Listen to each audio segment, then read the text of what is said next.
Good evening, everybody.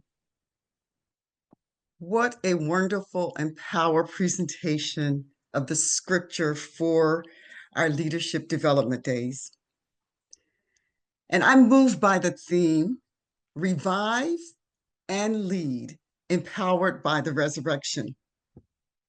Because this gives us the opportunity to really delve into Mary Magdalene's experience as a woman, her active commitment to Jesus's ministry, facing the challenges, the burden of being overlooked, disregarded, not wanted, just thought of as being a woman of not any value because she was a woman. And yet the powerful thing for us is that we get a chance to see her transformed and encouraged and going forth as she finds and uses her voice to become a leader. If you've not done so, I really encourage you to read our theme scripture, John chapter 20, verses 1 through 23, over and over again.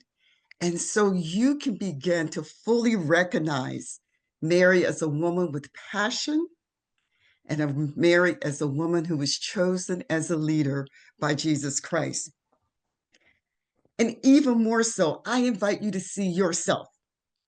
See yourself in that role that God has called you. God has tapped you on the shoulder. God has said to you, you are to go forth and be part of the ministry that I have called you to. As we look at this scripture, I invite you to grab pen and paper and write down these 4 questions. The first one, when have I been overlooked or looked down upon? When have I been overlooked or looked down upon? You'll have a chance to consider these scriptures, maybe this question maybe one a week, because there's a second one. When have I been overwhelmed with grief? When life has just not turned out as I thought it would or as I thought it should. Question 3, when have I risked walking in the dark, literally and or physically, to carry out a mission or a ministry that God has called me to? And then question 4, when have I seen Jesus? When have I felt his presence and his direction, whether it's right now or at some other point in my life? I invite you to consider these questions and look at your own life to see what God has done and consider what God will do. I just want to throw in a little Bible humor here. When I was asked to present the homily, I started chuckling because I had just heard a sermon from this passage of scripture. And the preacher was saying, you know, John must have been kind of difficult to live with because in the Gospel of John, when he refers to himself, he uses phrases like, I'm the one that laid upon Jesus's chest. I am the beloved disciple. And even in this chapter, he refers to himself 3 times. I think my favorite one is when Mary Magdalene had gone to tell them that they had moved Jesus's body. She didn't know where he was. And they took off, Peter and John took off running to the tomb. And John was saying, yeah, we were running, but I overtook him and I won the foot race. I just laughed when I said that, when I read that. That being said, I am grateful to John, the beloved disciple, the winner of the foot race, because he included Mary Magdalene's story in such detail in his gospel. You see, when she found that the stone had been removed, she ran, running to tell the disciples and the community of people who loved Jesus, to tell them, his body is missing. I don't know where they laid him. And then came John and Peter, and they got there. They looked in the tomb. They saw the neatly folded linens, and then they went back home. And if you remember from the drama that we just heard, she was saying that everybody else left, but she stayed at the cross. And once again, Mary Magdalene stayed at the tomb. And this where it gets good for her. Because before she hadn't looked in the tomb, but now, still weeping, she looked in the tomb, and it gave her an opportunity to have a conversation with two angels. There's no knowledge that Peter and John saw angels, but Mary got this opportunity. And not only did she see them, they entered into a conversation with her, and asked, why are you weeping? Why are you weeping? And then as she turned around, saying, because I don't know where they've taken my Lord, she sees and has the first-hand glimpse of Jesus. Now, according to the scripture, she didn't recognize him right away. She thought he was a gardener, but that doesn't erase the fact that she got first dibs. She was the first one to see Jesus. And whenever I see that passage of scripture, I think of the song by Sandy Patty and Lorna Harris, where they says, I've just seen Jesus and I tell you he's alive. I especially like the line where she says, and I knew he really saw me too, because Jesus recognized and affirmed Mary. And even though she wasn't able to touch him and cling to him, and I don't know about you, but I can imagine that Mary really wanted to go in for the hug, as I would have wanted to. But he carried on a conversation with her and then gave her an assignment that said, go tell the others.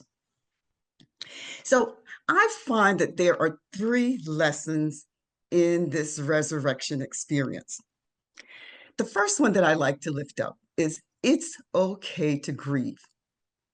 Bad times come, sorrow hits us, and it's okay to weep.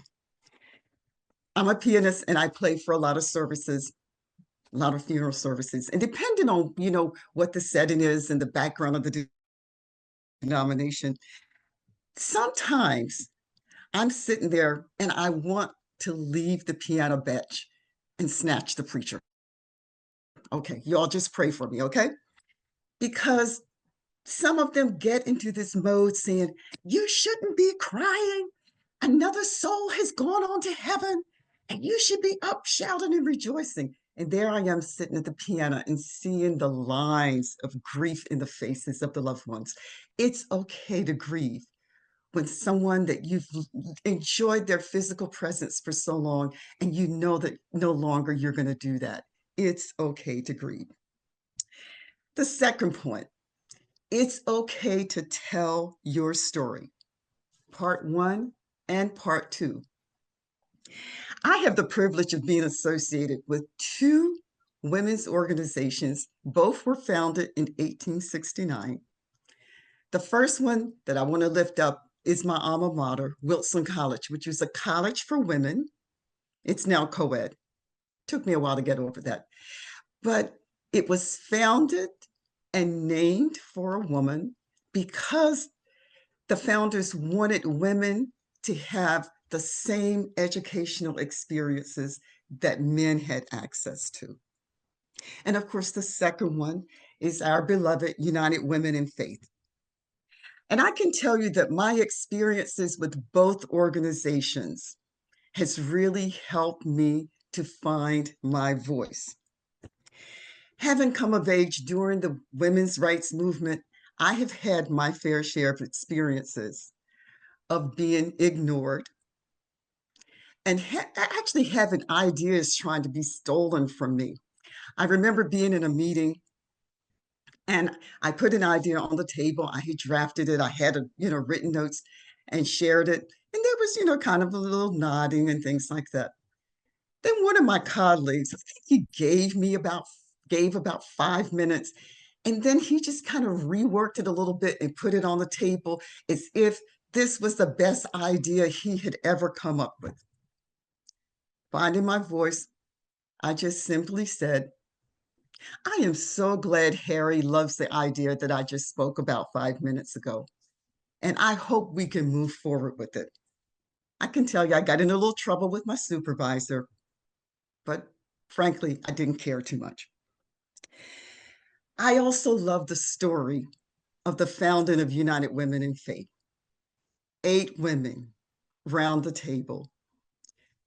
And as Sally Bonner said in her message about the World Thank Offering, so there was some food there. But what I love about that is that they brought their confidence. They brought their passion. They brought their voice and they brought their coins and said, let's get this all together so that women's lives can be saved, both medically and through the education process. Remember the story of the loaves and fishes? Little is much when God is in it. And the other part I always like about that story too is that God uses ordinary people, people like you and you and you and me, if we're just willing to do as God commands.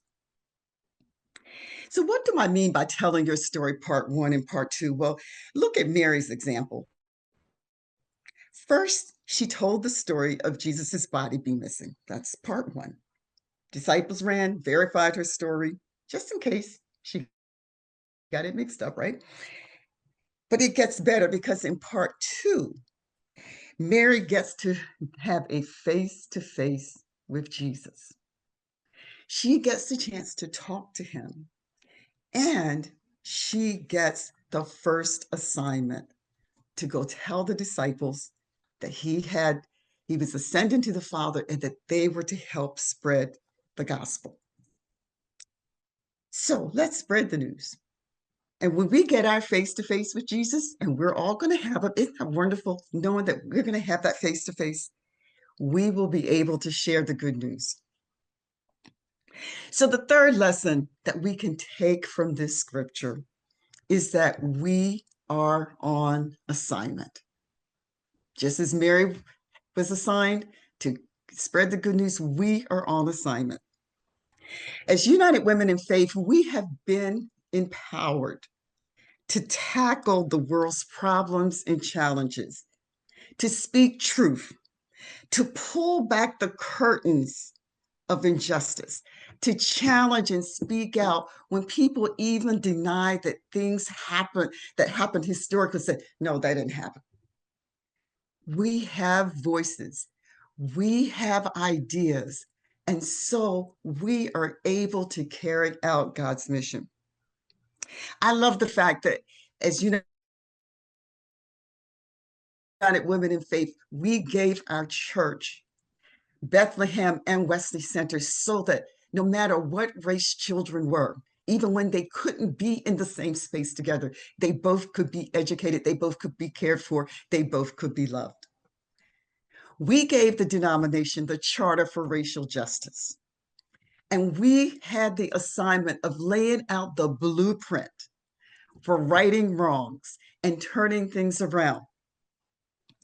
I love that song, For Everyone Born, A Place at the Table, written by a woman, Shirley Arena Murray. I love the line when it says, and God will delight when we are creators of justice and joy and compassion and peace. Yes, God will delight when we are creators of justice. And when we create justice, we create joy. So I just want you to imagine for a few seconds of God doing a happy dance up in heaven because of United Women in Faith. The resurrection is not the end of Jesus' ministry. In fact, it's like part two. Because as he continues to meet with his disciples and then the disciples go out, we get a chance to see how we are to spread the good news and empower others to stand up and speak out against injustice. There are many women's stories in the Bible that really help me to keep going. I love the story of the widow of Zarephath. And when Elijah came into town and famine was there, and she only had enough oil and only enough flour to make she and her son a little cake, and they were going to eat it and die. And Elijah said, make the cake for me. And I have to admit, when I read that story, I was like, is he kidding me? Is he truly kidding me? But she responded to God's call in her life through the man of God. And it says that the oil never ran out and the flour never ran out because that's what she was called to do. I love the story of Dorcas and how she ministered to widows and orphans. And she has the distinction of being one of the few people in the Bible of having been raised from the dead. How awesome is that? Another story I love is Abigail. And Abigail's story is linked to a man named Nabal who was mean and wicked. And at the time, David was on the run from Saul, and he and his men had helped protect Nabal's, land. And they had asked just for some sustenance. And Nabal's like, no, I'm not giving you anything. And so David was mad and he said, oh, we could just burn this whole place down. And Abigail got wind of it and she hopped on the donkey and she went to David and she begged him to reconsider. But one of the messages that she conveyed to him, she said, look, you have been anointed king. You do not want this on your hands. You do the right thing, and God is going to continue to bless you. So we can take that courage and move forward. I also like the story of the young lady who was a servant in Naaman's household. And even though she had been ripped from her homeland, she still thought it not robbery to witness to the grace and the goodness of God so that Naaman could be cured from leprosy. When you have time, I recommend that you listen to two songs by an artist that I just love. Her name is Carrie Newcomer, Carrie Newcomer. And she has this one song called You Can Do This Hard Thing. And there's no doubt in my mind that what we're called to do as United Women in Faith can be hard. But she says, it's not easy, I know, but I believe that it's so. You can do this hard thing. And sometimes she says, the impossible just takes a little more time. It's not that it's impossible, it just may take a little bit more time to get there. And then my favorite song by her is called Sanctuary. And we are units because we need each other's support. And so she writes these words, will you be my refuge, my haven in the storm? Will you keep the embers warm when my fire is almost gone? You see, sometimes when things get hard, you think, I can't go one more step. And she says, this one dropped me to the ground. This one had me on my knees. I should have seen it coming, but it surprised me. But will you be my refuge? So we are part of a community of women. Just like Mary gained strength from her experience of the resurrection and her encounter with Jesus, we too gain strength from our work as United Women in Faith. And so we lift each other up, we hold each other up, and we move forward in prayer, in hope, and vision, because we can do this hard thing. The road gets rough, and the going sometimes gets tough, and the hills may be hard to climb, but keep going. Cling to Mary's story. Cling to Mary's experience. Cling to Mary's passion. Cling to Mary's confidence, because you can do this hard thing and you can be revived and be a leader just like Mary. May God bless you and continue to strengthen you as you go forward, a leader in this world. God bless.